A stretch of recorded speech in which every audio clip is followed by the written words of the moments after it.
It's a little bit like, I guess, when you've trained your brain to sort of look at the visual or material world critically, you can't really turn it off. Yeah. So was there like a level when you became a mom that suddenly you were exposed to all of this stuff and then you couldn't stop thinking about it from a critical lens, or? Yeah, that's exactly what happened.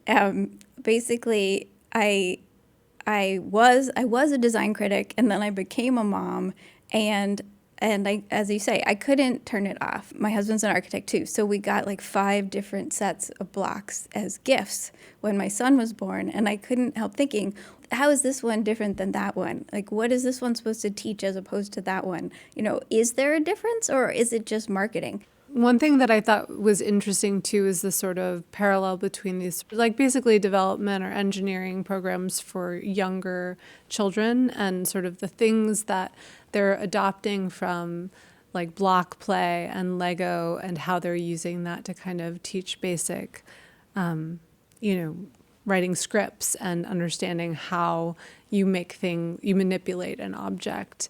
Yeah, no, it was really interesting to me because I did a lot of the research on blocks and Legos before I came to the kind of digital realm because that just made sense chronologically.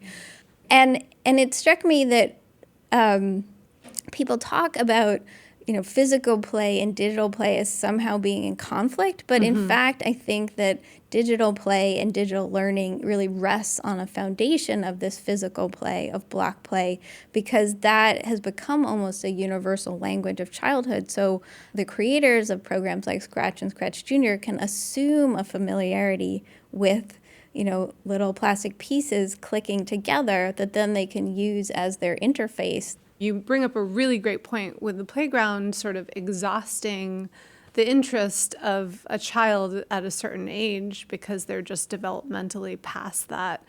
But I think that the designing for children, it seems like there's a really interesting connection between accessibility too. There's a whole section where you kind of talk about that.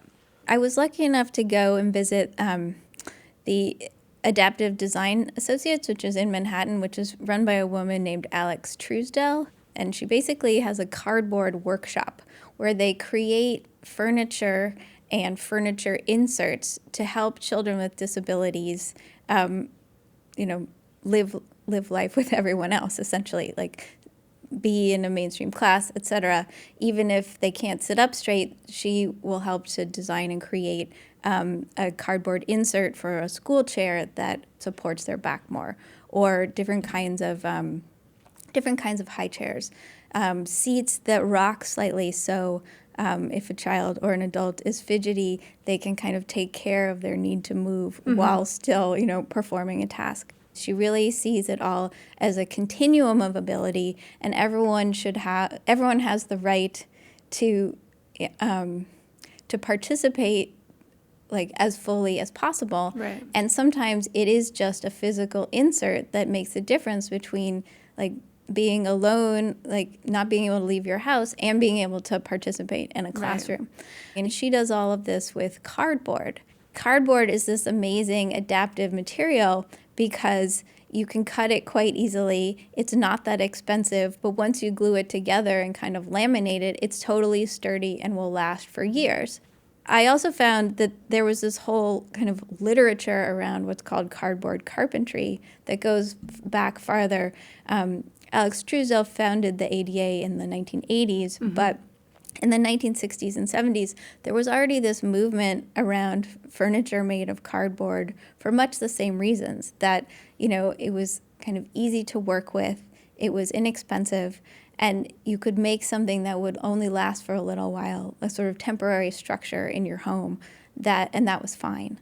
And I happen to think that the sharing economy actually works best for parents. Like almost everything that I've had for my kids, I passed on to somebody else. Right. If I could have had, a cardboard car seat, which actually is in one of the cardboard carpentry books, a cardboard car seat or a cardboard high chair that then like I laminated an extra piece on or cut a piece off from year to year, I would have been so happy with that.